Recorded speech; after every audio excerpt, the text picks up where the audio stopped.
안녕하세요. 김알TV입니다. 청약 시리즈를 진행하고 있는데요. 누구나 내 집 마련의 꿈을 가지고 있습니다. 실거주자를 위한 대책들도 많이 나오고 있지만 현실적으로는 어려움이 많습니다. 그렇다 보니 청약에 대한 관심은 갈수록 뜨거워지고 당첨은 로또만큼이나 어렵습니다. 그런 청약 통장의 가점을 단숨에 높이는 꿀팁 알려드리겠습니다. 가입 기간이 20년 된 통장을 얻는다면 한 번에 청약 고득점자가 될 수 있습니다. 어떻게요? 청약 통장이 증여와 상속이 된다는 거 알고 계셨나요? 아버지, 어머니, 할아버지, 할머니로부터 청약 통장을 물려받을 수 있습니다.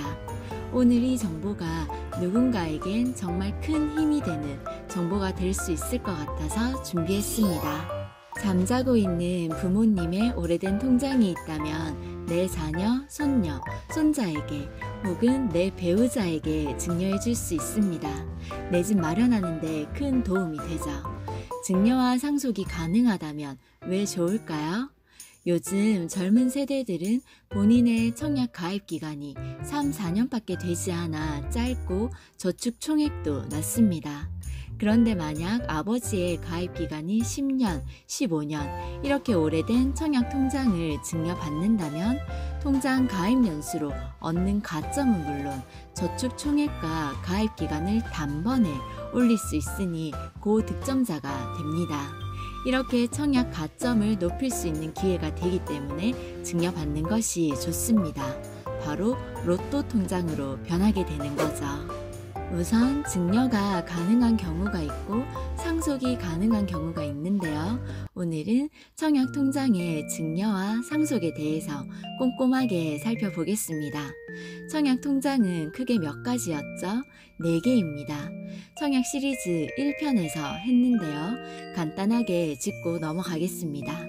예전에 청약 통장은 1977년 8월에 출시한 청약저축, 청약부금, 청약예금 이렇게 3가지가 있었는데 각각 청약할 수 있는 주택의 종류가 달랐습니다. 청약저축은 국민주택에만 청약할 수 있고 청약부금과 청약예금은 민영주택에 청약할 수 있습니다. 이렇게 쓰임새가 나누어져 있던 청약통장들이 2009년 5월에 하나로 통합됩니다. 그게 바로 우리가 잘 알고 있는 주택청약종합저축입니다. 이 통장은 일정한 요건만 갖추면 모든 주택에 청약할 수 있기 때문에 처음엔 만능통장이라 불렸죠.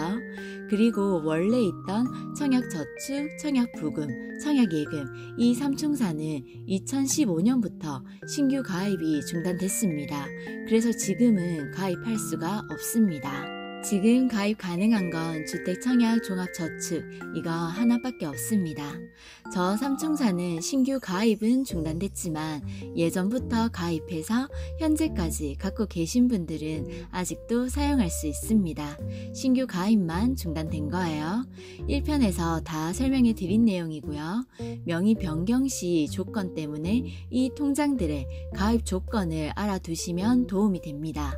청약저축의 가입 조건은 무주택 세대 구성원만 가입이 가능했어요. 무주택자, 19세 이상의 무주택자만 가입 가능합니다. 청약부금과 청약예금은요 19세 이상 개인이면 다 됩니다. 19세 이상이고요. 주택청약종합저축은 누구나 다 국내 거주자라면 연령 제한 없이 1인 1계좌 가능합니다. 아이부터 어른까지 나이에 상관없이 가입 가능합니다. 이렇게 4가지의 경우가 있는데 여기서 청약저축과 청약부금은 청약예금으로 전환이 가능합니다. 이건 명의 변경이 아니라 통장의 종류가 바뀌는 거예요. 성격이 바뀌는 거죠. 이렇게 전환이 가능하고 한번 전환된 다음에는 다시 재전환은 안 됩니다. 원상 복구 안 된다는 거 같이 알아두시면 좋겠습니다. 자, 이제 지금부터가 중요합니다. 현재까지 존재하는 청약 통장은 총 4가지인데 모든 통장이 다 증여와 상속이 되는 게 아니라 통장의 종류에 따라 어떤 통장은 상속만 되고 또 어떤 통장은 상속과 증여 모두 다 됩니다. 지금부터 알아보겠습니다. 통장의 소유자가 돌아가셨을 때 당연히 대한민국은 상속이 발생합니다. 상속에 의해서 명의 변경이 가능한데요. 일단 청약과 관련된 모든 통장은 상속이 가능합니다. 과거에 있었던 3가지 통장은 물론 요즘 가입 가능한 주택청약종합저축까지 모든 통장이 상속 가능합니다. 자, 상속이 뭐죠? 상속은 사망 후에 돌아가셨을 때 자녀들에게 넘겨주는 거고, 증여는 살아 계실 때, 살아 생전에 주는 거예요. 그런데 이 중에 살아 계실 때 증여가 되는 통장이 있습니다. 우선 청약저축은 가입기간 상관없이 증여가 가능합니다. 청약부금과 청약예금도 증여가 가능한데 조건이 있습니다. 2000년 3월 26일까지 가입한 통장에 한해서만 증여가 가능하고요. 2000년 3월 27일부터 가입한 청약부금과 청약예금은 증여가 안 되고 상속만 됩니다. 청약부금과 청약예금은 상속과 증여에 대한 규정이 같아요. 그리고 마지막으로 만능통장인 주택청약종합저축은 상속만 가능하고 살아생전 증여는 아예 불가능합니다. 자, 한 번 더 정리해 드릴게요. 명의 변경이 가능한 청약통장에는요, 청약저축, 청약부금, 청약예금, 주택청약종합저축 이렇게 4종류 다 명의 변경이 가능합니다. 명의 변경이 뭐죠? 통장 주인이 바뀌는 거죠. 원래 청약통장을 가입한 사람이 다른 사람에게 명의를 넘겨주는 것입니다. 4가지 종류 청약통장 모두 상속으로 명의 변경이 가능하고, 예전에 있었던 삼총사들은 증여를 통해서도 명의 변경이 가능합니다. 청약통장에서 증여받을 수 있는 통장은 이 3가지입니다. 청약저축, 청약예금, 청약부금. 단, 청약부금과 청약예금은 조건이 있었죠. 2000년 3월 26일까지 가입한 통장만 증여가 됩니다. 그럼 2000년 3월 26일 이전에 가입을 했다면 상속과 증여 다 가능하고요. 2000년 3월 26일 이후에 가입한 통장은 증여가 안 되고 상속만 됩니다. 2000년 3월 26일, 27일 하루를 사이에 두고 증여가 되는지 여부가 달라지니 잘 알아두시기 바랍니다. 청약저축은 가입기간 상관없이 상속, 증여 모두 가능하고요. 주택청약종합저축은 딱 하나만 되죠. 상속만 됩니다. 그러면 명의 변경 가능 사유와 조건에 대해서 알아보겠습니다. 명의 변경이 가능한 사유는 가입자가 사망한 경우 통장을 상속받을 수 있습니다. 일반적으로 사망한 경우 재산을 상속받는 것처럼 통장도 상속이 가능합니다. 상속은 상속받을 사람을 정하고 나머지 상속자들이 동의해주면 간단합니다. 또 가입자가 개명을 했을 때 이름을 바꾸면 명의 변경이 가능합니다. 이땐 사람이 변한 게 아니라 개명을 해서 이름만 바뀐 거니 명의 변경은 맞지만 큰 의미는 없겠죠. 그럼 증여는 누구에게 가능할까요? 직계입니다. 직계가족과 배우자에게 가능합니다. 즉, 직계가족과 부부 간 증여를 통해서 명의 변경이 가능합니다. 쉽게 말하면 직계가족 배우자가 세대주가 될 경우 명의 변경이 가능합니다. 이때 세대주 변경이란 세대원으로 등록되어 있는 내 자녀를 세대주로 만든 다음에 증여할 수 있습니다. 아버지가 통장을 갖고 계시고 세대주였는데 아들이 세대원입니다. 그러면 아버지가 아들을 세대주로 만든 다음에 그 통장을 명의 변경해서 아들에게 넘겨줄 수 있습니다. 자녀와 분리세대일 경우에는 먼저 세대부터 합쳐야 합니다. 아들이 독립해서 살고 있다가 명의 변경을 받고 싶으면 아버지 쪽 주민등록상으로 전입을 하고 다시 아들을 세대주로 변경한 다음에 아들 쪽으로 통장의 명의를 변경하면 됩니다. 심지어 이런 명의 변경은 할머니, 할아버지로부터 손주에게도 가능합니다. 그래서 할머니가 갖고 있거나 할아버지가 갖고 계신 것을 손주가 전입신고해서 세대주가 되고 그걸 받을 수도 있습니다. 참고로 자녀분이 이 통장을 받기 위해서 전입신고를 했어요. 자녀분을 세대주로 바꾸고 자녀에게 통장 명의 변경을 했고요. 근데 자녀분이 독립해서 다시 예전처럼 돌아가도 통장의 명의 변경은 그대로 유효합니다. 그러니까 따로 살고 싶은 분들은 들어왔다가 명의 변경을 거치고 세대 분리하셔도 됩니다. 전혀 문제가 없습니다. 그리고 통장을 승계받으면요, 기존에 갖고 계셨던 통장은 해지해야 합니다. 개인은 청약 통장에 관련해서 딱 한 개의 통장만 인정받을 수 있습니다. 승계를 받을 때에는 어떤 통장이 나에게 더 유리한지 잘 판단해 보시고 유리한 쪽을 선택하시기 바랍니다. 그런데 직계가 아닌 사람들한테도 줄 수 있습니다. 왜냐하면 통장의 명의 변경에는 횟수 제한이 없습니다. 그래서 명의 변경은 직계가족, 부부간 횟수 제한 없이 가능해서 타고 가면 직계가 아닌 다른 가족에게도 가능합니다. 예를 들어 아버지 통장을 나의 배우자에게 주고 싶다면 지금 규정상으론 안 되지만 타고 가면 가능해집니다. 아버지가 며느리에게 바로 주는 건 안 되지만 아버지에게서 나로 한번 받고 아버지와 나는 직계 좀비족 관계니까 1번의 경우로 가능하죠. 그 다음 2번의 경우로 내가 배우자에게 명의 변경하면 됩니다. 즉 등본상 같은 세대로 등재된 세대원을 세대주로 바꾸면 그 세대주에게 증여하는 것이 가능합니다. 또 하나는 배우자에게 증여하는 방법인데요. 청약저축, 청약부금, 청약예금은 부부간 증여가 됩니다. 아내분이 청약통장을 갖고 있다가 결혼을 한 다음에 남편 되시는 분이 세대주로 계신다면 남편에게 명의 이전할 수 있습니다. 이게 혼인에 의한 명의 이전이에요. 예를 들어 소득이 통장을 갖고 있는 나보다 결혼한 상대방의 소득이 더 좋고 상대방의 신용이 더 좋으면 신용대출도 더 끌어올 수 있겠죠. 뭔가 대출적인 측면에서 소득과 신용은 좋으면 좋을수록 좋으니까 이때 명의 변경을 통해서 청약에 잘 활용하시면 좋습니다. 다만 이럴 경우에 적용되는 사례는 결혼 전에 가입한 계좌에 한해서 가능하고요. 또 이때 배우자가 별도의 세대를 구성하고 있어도 승계 가능합니다. 그래서 자기가 가입을 언제 했는지에 따라서 명의 변경 가능한 경우가 4가지가 될 수도 있고 2가지가 될 수도 있으니 잘 확인해 보시기 바랍니다.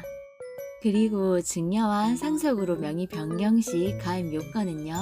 청약저축 같은 경우에는 아까 말씀드린 것처럼 국민주택에만 청약할 수 있습니다. 그래서 얘는 통장 가입 조건처럼 무주택이어야 합니다. 청약저축은 무주택자만 가능해요. 내 앞으로 주택이 있으면 증여받고 싶어도 상속받고 싶어도 못 받습니다. 과거에 또 청약예금, 청약부금, 청약저축을 가입할 때는 성년임을 요했었죠. 앞에서 다 보고 왔습니다. 만 19세 이상의 성년임을 요했습니다. 만 19세 이전에 상속을 받으신 분들은 만 19세가 되면서부터 그 통장을 쓸 수 있다는 것을 명심하시기 바랍니다. 그래서 정리하면요. 청약저축은 19세 이상 무주택자여야 가능하고요. 청약부금, 청약예금은 만 19세 이상 이 요건만 갖추면 사유에 맞을 때 변경 가능합니다. 주택청약종합저축은 얘는 증여는 안 되고 상속만 됐습니다. 상속받는 분에게 별다른 조건이 필요 없습니다. 누구나 다 상속받을 수 있습니다. 이렇게 청약통장을 물려받은 자녀에게는 정확히 어떤 혜택이 주어질까요? 명의 변경을 하면 청약통장의 승계 효력이 나타나는데요. 청약 통장을 승계받으면 납입 횟수, 납입 기간, 납입 금액 모두가 그대로 인정되기 때문에 통장을 가입한 기간이 짧다 하더라도 부모님의 청약 통장을 승계받으면 강력한 통장이 될 수 있습니다. 청약 저축은 국민주택에만 청약할 수 있었죠. 국민주택 청약은 가점을 계산하는 방식이 아니라고 제가 청약 시리즈 하면서 계속 강조했습니다. 국민주택의 입주자 선정 방식은 특별공급 7종류가 아닌 이상 전용면적 40제곱미터 이하는 납입 횟수가 많을수록 전용면적 40제곱미터 초과는 저축 총액이 많을수록 이 순서대로 당첨자를 뽑는 것이지 민영주택처럼 가점을 계산하는 방식이 아닙니다. 저축 총액도 한 번에 1,000만원, 500만원 넣는다고 인정되는 게 아니라 매월 10만원씩 꾸준히 넣으셔야 인정됩니다. 그래서 꾸준히 오랫동안 넣은 사람일수록 확률이 높아집니다. 그럼 국민주택에 청약할 수 있는 청약 저축을 물려받은 사람은 부모님의 납입 횟수와 저축 총액을 그대로 인정받으니 로또로 가는 1등 티켓을 얻은 셈이죠. 부모님께서 20년간 매월 10만원씩 계속 청약 저축을 했다면 그 통장의 납입 횟수는 240회, 저축총액 인정금액은 2,400만원으로 이 통장을 물려받은 자녀는 국민주택에 한해서는 웬만한 인기지역의 아파트는 다 당첨 가능해집니다. 그럼 이런 생각을 할 수가 있습니다. 내가 명의 변경을 해서 누군가한테 주면 받은 상대방은 승계자는 나의 가점 또한 승계받을 수 있을까요? 하지만 그건 그렇지 않습니다. 청약부금과 청약예금은 민영 아파트에 청약 가능하죠. 국민주택 청약을 할 때는 횟수와 납입 총액을 봤었지만 민영주택은 가점을 계산하는 방식입니다. 가점 계산하는 방식 중에는 청약통장 가입 기간을 따지는 조건이 있습니다. 가입 기간 최대 15년 이상이면 이 부분에서 최고 17점을 받을 수 있습니다. 그리고 예치금이란 게 있어서 매월 10만원씩 넣었다면 예치금도 어느 정도 쌓여 있겠죠. 예치금도 해결할 수 있습니다. 하지만 다른 가점인 무주택 기간이나 부양가족 수는 승계받은 사람 기준으로 계산하고요. 물려주신 부모님이 것으로 따지는 게 아닙니다. 그래서 가점은 절대로 승계 안 됩니다. 승계된다고 생각하시면 안 돼요. 명의 변경 방법은요. 청약통장 개설한 은행에서 변경하시면 됩니다. 근데 이때 시중은행 창구에 가시면 저축통장 증여가 흔치 않은 일이라 창구에서도 안 된다고 하는 경우가 종종 있습니다. 그럴 땐 주택도시기금 전용상담센터인 1599-1771 여기에 문의하셔서 정확하게 알아보시고 진행하시면 좋겠습니다. 그리고 2회차 납부도 인정이 됩니다. 만약에 아버지께서 통장에 매월 10만원씩 넣다가 최근 3년간 넣지 않았어요. 그러면 내 이름으로 명의 변경한 후 지난 3년간 넣지 못한 액수를 뒤늦게라도 채워 넣을 수 있습니다. 물론 연체 일수에 따른 인정 회차는 조금 줄어들 수 있습니다. 그렇지만 뒤늦게 넣더라도 앞에 밀린 회차를 인정받을 수 있으니 은행에 계좌번호를 알려주시면 총 얼마를 인정받을 수 있는지 알려줍니다. 은행에 문의해보시고 챙기시기 바랍니다. 지금 이 영상을 보고 계신 분들은 혹시라도 부모님께서 깜빡하시고 계신 통장은 없는지 물어보시면 좋겠습니다. 전국에 청약통장이 2,695만 구자입니다. 국민들 둘 중 한 명은 통장을 가지고 있는 셈인데요. 이 중 15년 이상이 지난 슈퍼통장은 청약저축의 경우 44만 자, 청약예금은 100만 자, 청약부금은 18만 자가 있습니다. 이 많은 통장들이 어디서 잠자고 있을까요? 어쩌면 우리 부모님, 할아버지, 할머니가 가지고 계실 수 있습니다. 잠자고 있는 통장은 없는지 잘 살펴보시기 바랍니다. 그리고 이런 내용을 잘 모르시는 분들께 공유도 많이 해주시기 바랍니다. 오늘 영상이 여러분들께 조금이나마 유익한 정보가 되었으면 좋겠습니다. 가시기 전에 구독과 좋아요 부탁드려요.